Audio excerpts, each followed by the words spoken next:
इकाई संख्या first paper है विद्यालय संस्कृति प्रबंधक और शिक्षक, जिसमें बात करेंगे विद्यालय संकल्पना, यानी जो विद्यालय की जो बनावट संकल्पना कैसी होती है, कैसे कार्य किए जाते हैं, किसके अंडर में कार्य होता है, इसकी जो इंचार्ज होता है कौन होता है, किस किस के सहयोग से काम होता है, इसकी बात करेंगे।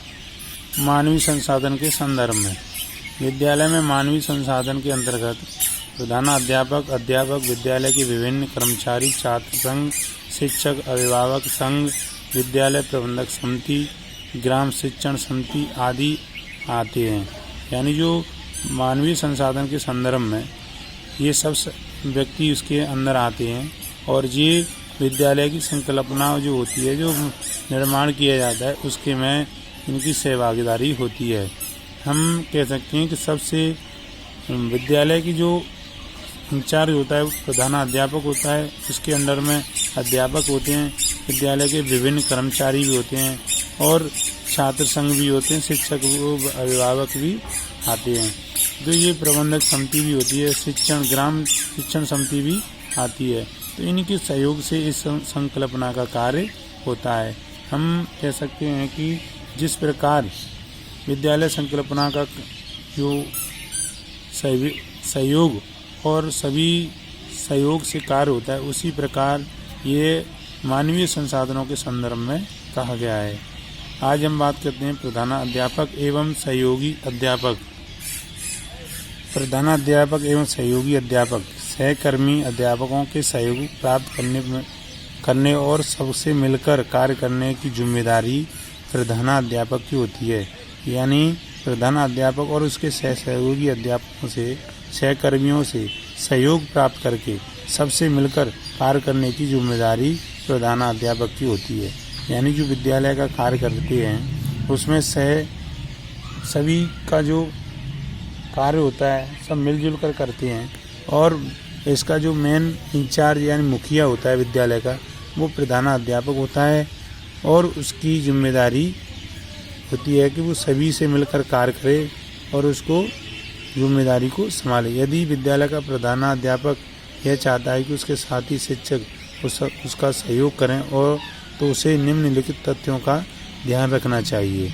यानी प्रधानाध्यापक ये चाहता है कि उसके जो शिक्षक हैं, उसके शिक्षक साथी हैं, वो उसका सहयोग करें, तो उस प्रधानाध्यापक को भी निम्नलिखित तथ्यों का भी ध्यान रखना चाहिए। क्योंकि ये इसमें कहा गया है कि जिस व्यक्ति को जैसा कार्य देना है उसको भी उसी कार्य से संबंधित योग्यता भी होनी चाहिए और उसके बारे में जानकारी भी होनी चाहिए। तो नंबर 1 है विद्यालय के शैक्षिक प्रोग्राम का निर्धारण सभी के सहयोग से करें। यानी जो विद्यालय का प्रोग्राम, जो विद्यालय समय टाइम टेबल बनाना है, कैसे चलाना है, कौन सी क्लास किसको लेनी है, तो उसमें सभी का सहयोग होना चाहिए।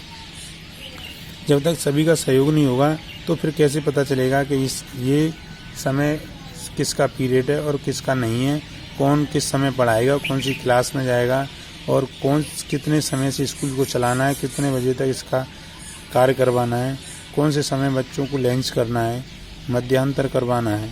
तो इनका सभी का सहयोग रहता है। नंबर 2 है अध्यापकों को उनकी रुचि और योग्यता के अनुसार जिम्मेदारियां सौंपें। ये भी बात है कि अध्यापकों को उनकी रुचि और योग्यता के अनुसार जिम्मेदारियां सौंपनी चाहिए। अगर उसका इतना वो पढ़ानी है उतनी जिम्मेदारी दे देंगे और उसकी रुचि भी नहीं है उस कार्य करने में, तो फिर उसको जिम्मेदारी देने से फ़ायदा क्या है, क्योंकि वो कार्य ही नहीं होगा। और कार्य ऐसे व्यक्ति को देना चाहिए जिसका उसकी रुचि भी हो और उस कार्य करने की योग्यता भी रखता हो। अगर योग्यता होगी तो ही कार्य कर पाएगा। नंबर 3 है विद्यालय के भिन्न कार्यों के बीच समन्वय स्थापित करना। यानी जो विद्यालय में कार्य होते हैं उनमें सभी में सहयोग प्रदान करना और उसके लिए किस प्रकार का समन्वय बिठाना है हमें और किस प्रकार का कार्य करवाना है, वो भी एक जिम्मेदारी रहती है कि समन्वय स्थापित, यानी सभी के बीच में मन प्रेम भाव होना चाहिए। तो ये क्या है कि विद्यालय की संकल्पना का आधार है और कल हम बात करेंगे, इसमें आया है शैक्षिक प्रोग्राम का अर्थ, यानी जो शैक्षिक प्रोग्राम निर्धारित करने हैं उसके बारे में चर्चा करेंगे कि शैक्षिक प्रोग्राम होता क्या है। उपयुक्त विषयों का चुनाव उन विषयों के शिक्षण के लिए उचित और योग्यता, अध्यापकों के बीच कार्य का बंटवारा, छात्रों के मानसिक, शारीरिक, नैतिक विकास के लिए आवश्यक है। यानी हमें उपयुक्त विषय का जो चुनाव करते हैं वो शिक्षण के लिए उचित योग्यता, अध्यापकों के बीच कार्य करना चाहिए। यानी अध्यापक ऐसा होना चाहिए जिस विषय को हम दे रहे हैं उसके लिए उसकी योग्यता है या नहीं है, और उसमें छात्रों के मानसिक और शारीरिक, नैतिक विकास के लिए भी आवश्यक है कि क्रियाकलापों का चयन, पाठ्यक्रमों, पाठ्य पुस्तकों का चयन, शैक्षणिक सामग्री तथा उपकरणों को एकीकरण करना। यानी इन सभी को ध्यान में रखना चाहिए। क्रियाकलाप कैसे कराने हैं, किस पुस्तक का चयन करना है, किस पुस्तक को छपना है, यानी शैक्षिक सामग्री को इकट्ठा करना होता है और उपकरणों का एकीकरण होता है। इन सभी कार्यों को प्रधानाध्यापक अपने सहयोगी अध्यापकों की सलाह मशवरा, यानी उन अध्यापकों की सलाह लेकर ये कार्य करना चाहिए। यानी हम किसी कार्य को करते हैं तो अपने अध्यापकों के सहयोग से ही करना चाहिए। अध्यापकों के सहयोग प्राप्त करने के उपाय, तो हम अब कल बात करेंगे अध्यापकों के सहयोग प्राप्त करने के उपाय। धन्यवाद।